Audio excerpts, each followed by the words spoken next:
Good morning. Our hand today is going to be 8-7 of spades. So we have a full ring, we get a limper, I raise, and the limper calls. This is a mid-position player who's playing 34-9. We have 140 some hands on him. Just from the get-go, it looks like he's playing about 36% of hands. He's playing a lot of hands, actually. 35 to 40% is a good estimate. He's not really playing a whole lot in the small blind, playing about the same, about 36 in the big blind, so he's definitely tightening up in the small blind.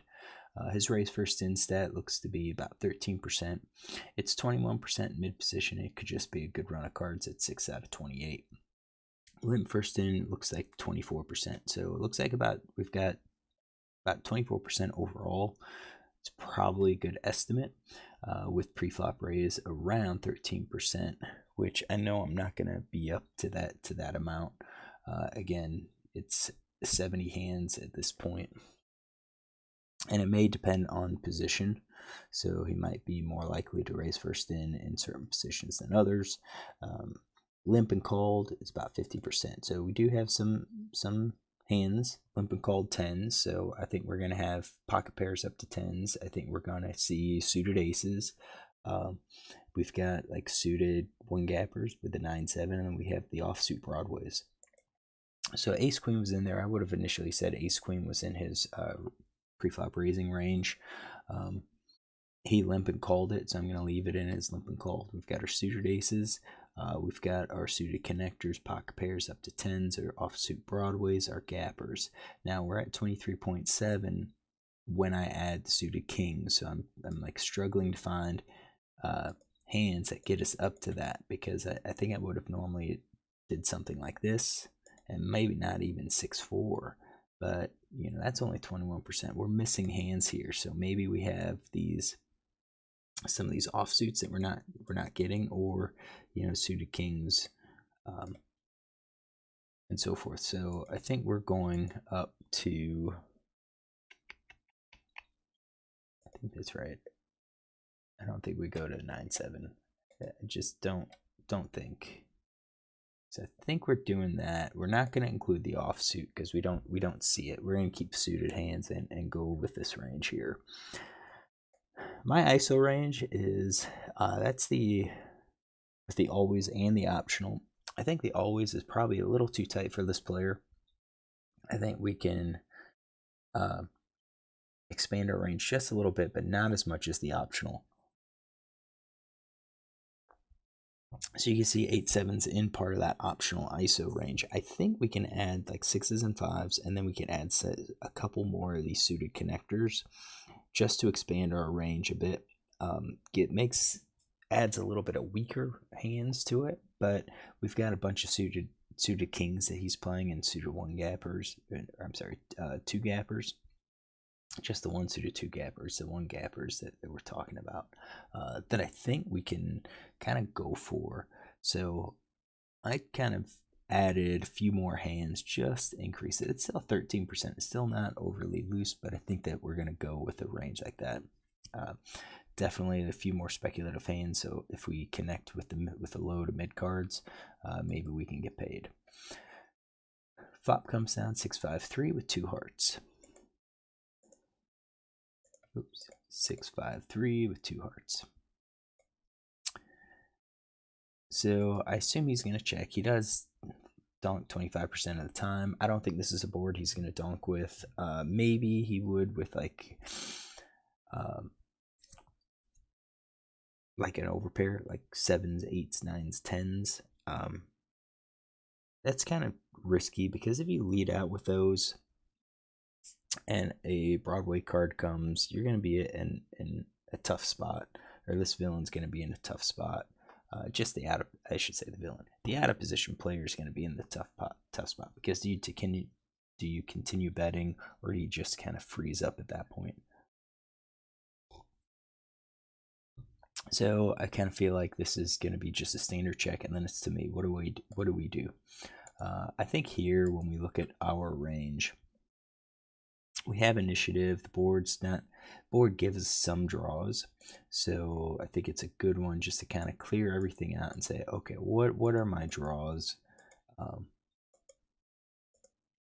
what percentage of draws do we have, and that kind of informs us as to how many value hands we should have. So I've got about 20% of draws, and that means we should probably have about 10% value hands. So that gives us a set.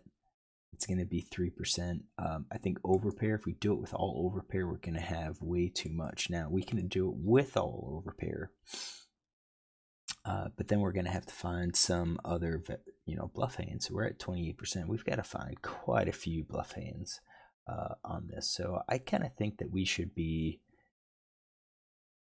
I think we have, we're already having betting with the 7. That's already part of our gut shot. I think 8 is probably going to be a check. Let's see here. No, these I think we're going to be betting. I think aces and kings are probably going to be checked. Maybe queens, because we're less likely to see an overcard come to it.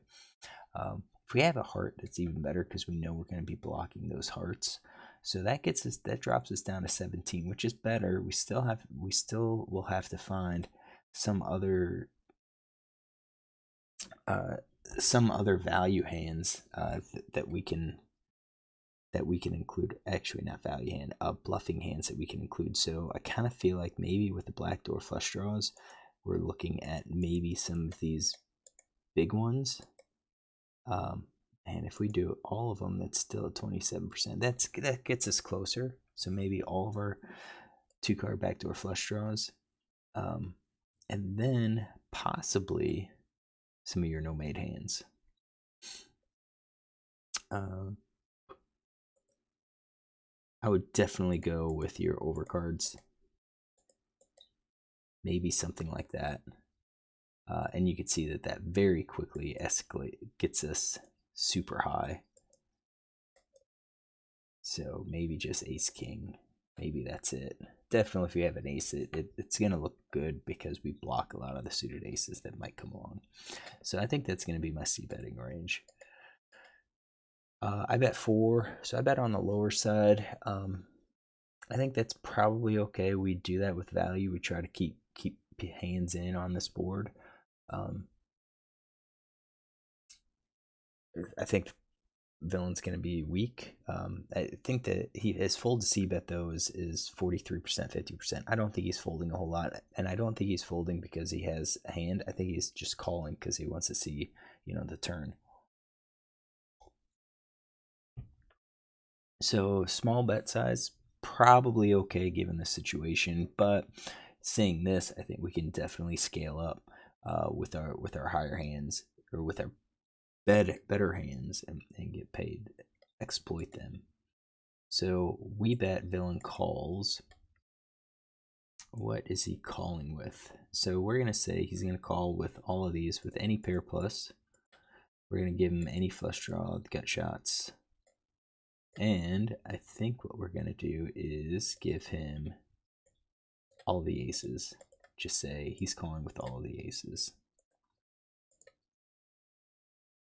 Say that's his calling range. All right, Queen of Clubs comes out. That's actually a good card for us. I think we would continue betting. Continue c-betting here. We do... I think the queen improves our range relative to villains. So we would do our set. I think we would be betting our top pair. Put that down. I think the pocket pair less than the top card. I think we go for... do we do all of it? Possibly. And then that kind of leads us to, I think, flop and turn card. Probably still with the open ender. And maybe the two card gut shot, maybe the 1 card gut shot. That's probably close. The 1 card gut shot's getting us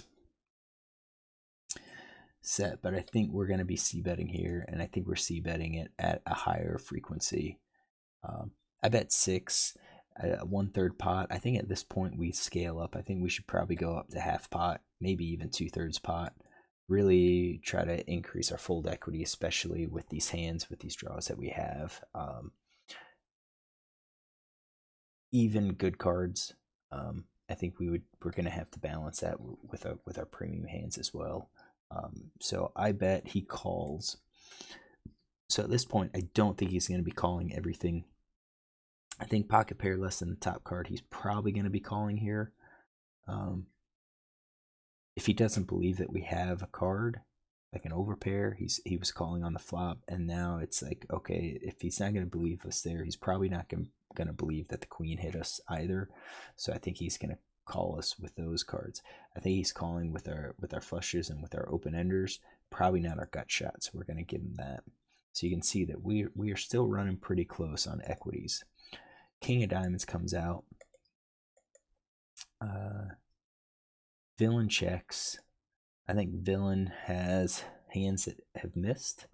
So I'm going to just go through and say, if we bet, what hands fold? I think we would get 66% fold.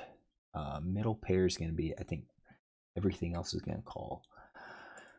So we've got an option. Do we, what do we fire? I think we go for set, two pair, top pair. I think those are all going to be value hands. I think queens are going to stop being somewhat value, because I think if we get called with a queen, we're more likely going to be beat. We've got some showdown value hands with those. And then I think we've got our nothing hands.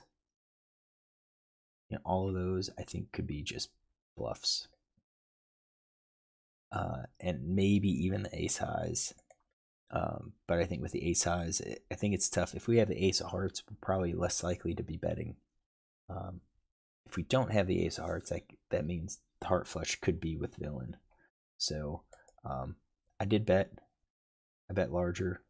And I think that's okay because it's in our nothing hand. What hands is he going to call? I think for that size, it's going to be top pair plus probably. The king. And it's questionable for that middle pair. So 33%. I'm guessing 66%. Is going to fold. He does call. I show 8-7. He shows ace queen. So he had that queen. He had that middle pair. It was one of those. I know it's just a question. What else? I think he has heart draws. Definitely. So he had the ace of hearts. It's just unfortunate. Just kind of lost the hand. So let's kind of add some notes to it. So he limp first in. Yes, hijack and call. Cut off 5 big blind ISO with ace of hearts, queen of spades. Out of position, check called. We're going to say 33%. Just to make it easy. It's probably closer to like 40% or so. So he check called 33%, check called 33%, and then check called, that I think is 66%.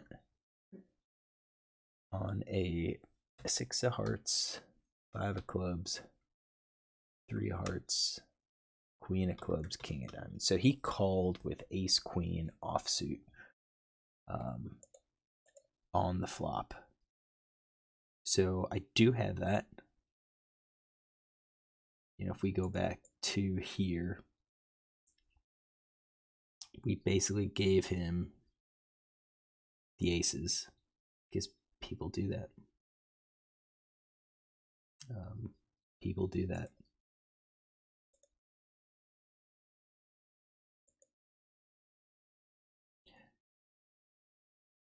Yep. So we have it in his range. It's right at the bottom, but he's there. So we took our notes. Let's check out what GTO says. So I already ran this. Gave him same range. We assumed he checked. I did think I was going to be betting. I thought we were going to be betting smaller side. Here, GTO suggesting betting on the larger side, and that includes our 8-7 of spades. We're mostly betting these, and I kind of had a feeling that we probably should be betting. I was way under representing it though. So I think when we worked through Flopzilla, I was about 50%. I said it was going to be okay to check. Now, flop GTO saying we should be betting. There are hands that we check. We can see him here, ace jack, ace queen, ace 10, and that's kind of interesting because those are the backdoor flush draws. So checking behind with some of those. So we bet. Let's say we did bet as we should, and he calls. Right, and then villain checks again, and then if we were betting 80%, now we're betting less. So I think here is where we come up. We could bet, we could check, and these bets are 50%. So I checked, I look at bet sizing on flop bet. I don't necessarily do that on the turn bet. So at this point, we did the larger bet sizing. We come back for a bet. And 8-7 is going to sometimes be a bet, sometimes be a check. So I think our bet was probably okay. And then he calls again. And he checks, and now it's 86%, and we are betting as a bluff. So I like how. So it looks like GTO is right on. Let's see what kind of hands villain should be calling with. So he does have him calling with ace queen, with the ace of hearts or the queen of hearts. So I think I'm okay with that. And then it has him calling, sometimes raising. So this is kind of interesting. So ace of hearts, queen of spades has him sometimes calling, sometimes raising. Ace of hearts, queen of diamonds has him sometimes calling, sometimes raising. So 2/3 with the ace queen. No, not 2/3.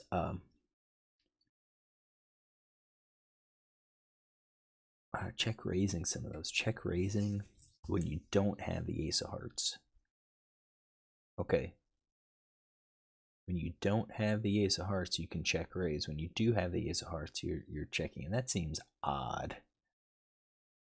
But I guess you're check raising because you think villain might have ace x of hearts, and you're starting to block it. So his call seems to be okay. And then, when we bet, I'm going to guess his call is correct. So, I mean, it looks like this was a pretty decent hand other than our bet sizing. We should go larger. And it's kind of interesting that I thought we would have gone lower because the way the flop was, but this is arguing that we should be betting on the larger side on these small, weak flops. And we do have decent, we've got a gut shot, actually, open ender, and we just didn't hit it. So, all right, hopefully you enjoy this hand. It wasn't terrible. We lost it, but looks like GTO supported our claim, and I think I had good idea of how to play it, minus the bet sizing. So if you like this hand, look tomorrow for another one.